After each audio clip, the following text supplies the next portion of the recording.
All right, here are the tools that you'll need. You'll need a razor blade, an adjustable wrench, and I like to have a separate 10mm wrench, and you'll see why later. Cutting tool, and a 5mm Allen wrench. First thing I like to do is open the package by clipping the packing straps, and then getting my razor blade and going along the edges where it's taped. Once the box is open, what I like to do is flatten the box out and just use the box as a padded surface so you can work on it. And just cut the edges out so that now you have a nice flat surface to work on. You're just gonna start kind of organizing. You're gonna have this box, you're gonna open it up, it's gonna be filled with braces and nuts and bolts. So this assembly right here is for the hitch later on with the straps. These assemblies are to put the arms onto the main arm. So then you want to put these two aside. These are for the front wheel wells to attach. And then these big guys are going to be zip tied on. So clip that off, clip this off.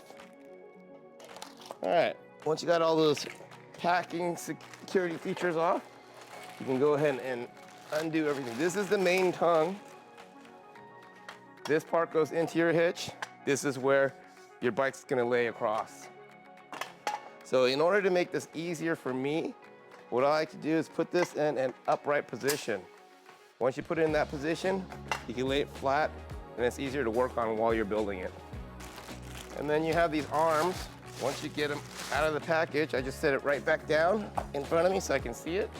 And I like to take everything out of the package first so that I know what's next. I got one more box here. Get your razor blade. Open it up, and this is your safety hitch for your hitch when it goes onto your car, as well as another strap, as well as the bolt that goes into your tongue. Last two things are the straps for the back, where it holds onto your back wheel. Put these to the side, and the first thing I'm gonna do is pick one of these guys up. I'm gonna just put it across my lap. After that, I'm gonna get this, and the weird thing about this is that you would think that you have to put it on this way. In your mind, you think it has to go this way so it doesn't fall off, but that's incorrect. You actually have to put it on this way. And the reason why is when you put your wheel on, the front wheel, this latches onto your wheel and it's pulling the wheel towards the cup.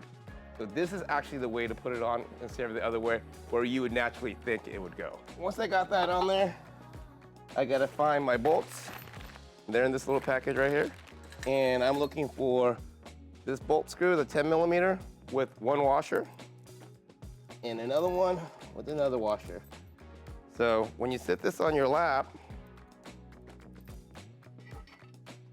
all you're doing, you're gonna thread this by hand at first so that you can get it started, and the other one too. And this is where you could actually get either a Phillips screw head or an adjustable wrench, but I like to get the actual 10mm wrench because it's much easier to put on. So once you get it on there, all you do is you twist. So if you're using an adjustable wrench or a Phillips head screw wrench or screwdriver, it will take a lot longer. So you're gonna get it down and you're gonna put it firm, but remember it's plastic. So you're not gonna try to over tighten it to strip it. So once it's firm, you're good. So now the first one's on, I'm gonna grab the next one and do the exact same thing. So when you look at the rack, here's how you can tell how it goes. This arm is on the top, right? So since it's on the top, this goes on the top with it. Now you flip it over, you'll see that this is on the bottom and this arm is on the bottom. So you know which way is right side up and upside down. Get my screws again, 2 screws, 2 washers. Put it on my lap. Go ahead and hand tighten. And once I hand tighten it, I can go ahead and use my 10mm wrench. And like I said, just the angle and the perfect fit of the wrench, it just makes it a lot easier to tighten. So the reason why I just went alternatingly is because as it gets lower, it's gonna hit the other bolt. If you just put them on one by one, you won't have to go back and forth. All right, so once again, you're just going to make it firm but not over tighten because it's metal on plastic, and you're gonna strip it if you decide to just crank it. All right, so now we're gonna flip over. As you can see, both arms are on the upside, and like I said, it goes like this, where the front wheel goes on and it clamps down onto it. So the same thing with the other side. Now, in order to maximize your space on this rail, you want both arms to be opposite of each other. And the reason why you want it opposite is when one bike's sitting that side and one bike's sitting on this side, you want the equal weight distribution. So you have one back here, one back here, one front here, one front here, and the weight distribution will be much better than if it was both back wheels on one side and both front wheels on the other side. And the reason why is the back side of the bike is much heavier than the front side of the bike. So once you get into this position, I like to get this guy, and this is where we're putting it on next, and then position it where I'm gonna put it, and that's how we're gonna put it.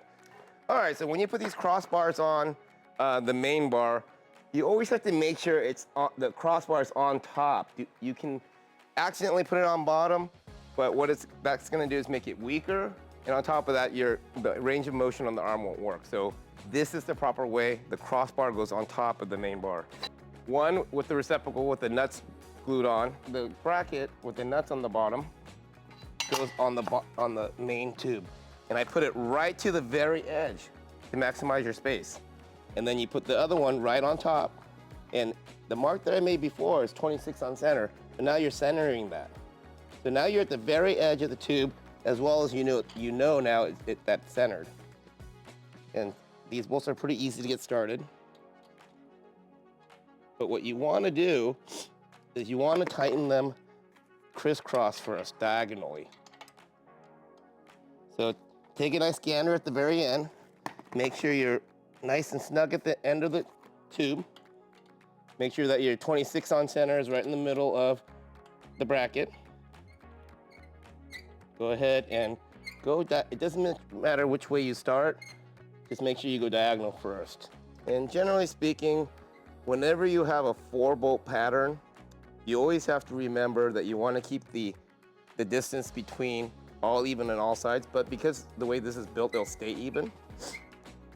But you want to have the same tightness. So the best way to tighten something like this is to go diagonal, across, diagonal, across, and then diagonal again.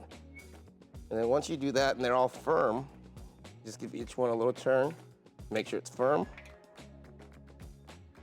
and you're good.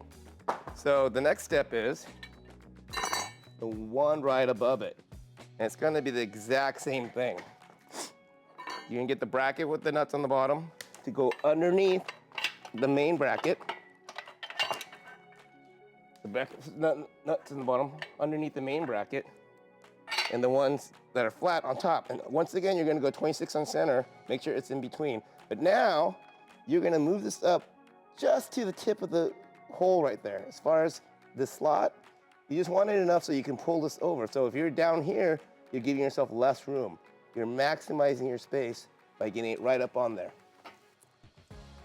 So make sure it's centered. You can kind of start everything off, and then you can maneuver it. You don't have to be perfect just yet. All right. Well, once you got these cranked down, but they're still gonna move, all right, so you just gotta make sure that your 26 on center in between these two brackets, this is the mark that we made earlier, so we know that's the exact center of this crossbar. And on the bottom right here, just push this up so you're right up against that slotted hole. Now this is the position you wanna be in. So you're gonna go ahead and start the crisscross screwing again.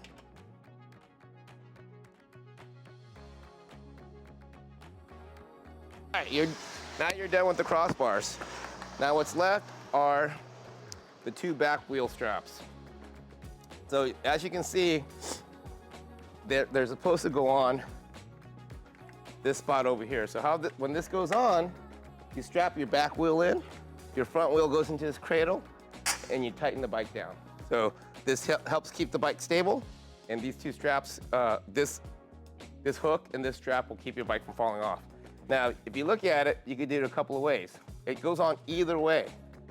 But I put it on this way with the strap on the outside. The reason why is once I get it in, and let's say I want to work on put my bike on, I can put the strap underneath the other bar and it holds it for you instead of it flopping around as you're going. Because you could put it the other way if you want, but you're gonna have to hold that strap down with your other hand. So once you get it in, you're gonna bang it in far enough where you get to this hole. There's another tiny bolt that comes with it. It's 5 millimeters. And all you're doing is setting that in here. And so what that does is once you get it past here, there's a stopper on this. So it stops. So once you get it on, this will never fall off because this is a stopper that you have.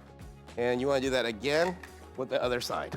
So that's that as far as the entire assembly. All we got left is the tongue assembly. Right now it's in the position where if you're not using your hitch, it's in an upright position. So I only did that for installation purposes, but this is what it would look like currently in this configuration going into your car. So what we're gonna do is go ahead and pull this out, flatten it out, and this would be the position it would be going into your car. So one important thing, whether you're in stowaway mode or whether you're in bike loading mode, this is the pin that goes right in the middle to ensure that it stays in whichever mode that you put it in. Next thing left is gonna be the tongue pin as well as the safety pin. First thing you wanna do is you wanna put the lock nut in first against the bolt, then you put the washer on top of it. So as it squeezes, these two things are gonna squeeze on each other to keep it locked. So when you look at the hole pin, one side's threaded and one side's not threaded. So if you put it on the non-threaded side, it's just loose. If you put it on the threaded side, it actually goes in and you can screw it in for extra safety. So it's not gonna fly out. Now you can put it on one of two ways on the other side. So like let's say you're doing the non-threaded side, you could have a lock that locks on and keeps it locked. Or if you wanna have a little more convenience, you could just use this pin. Now this is gonna be the least safe way of having this, just a pin and non-threaded. The most safe way is gonna be threaded and the lock. What we have is this stabilizer. And what the stabilizer does, it gives it an extra bit of security as well as keep it from jiggling inside your hitch. So very simple. This is gonna go on like this because what's gonna happen is on the outside of the hitch, it's gonna be a little bit fatter. So this is gonna be on the outside of the fatter part of the hitch and then this comes down to the tongue. So once it's like that, you put that guy in and then you just bolt in. You go lock nut, nut, and lock nut, washer, nut, lock nut, washer, nut. So you're gonna go. So now, once you get all that assembly together, all you need to do is tighten these two bolts down up against your trailer hitch until it's nice and firm. So it should sit like this once it's inside your trailer hitch. So last thing is we have these couple of straps. You don't need to have these, but we recommend it because it's gonna give you an added bit of safety. So these backs already have straps. These fronts, how they work is, this comes in like this. This goes underneath on top of your wheel, underneath the fender. It needs to go underneath this fender. It should not be sitting here. It needs to sit underneath the fender. And the reason why is, if you look at the peak of the diameter of the bike, it's right here. That arm can't be in front of it because now it's loose. It needs to be behind the peak of the bike, of the wheel. You can actually put it through the wheel. And then you just use this, just like the back strap, to go ahead and strap it in here as well. So the last thing would be the bike straps. All this is to strap both bikes together or to strap it onto the frame itself. It's just an additional bit of safety. Again, not necessary, but we do highly recommend it just in case. That's it.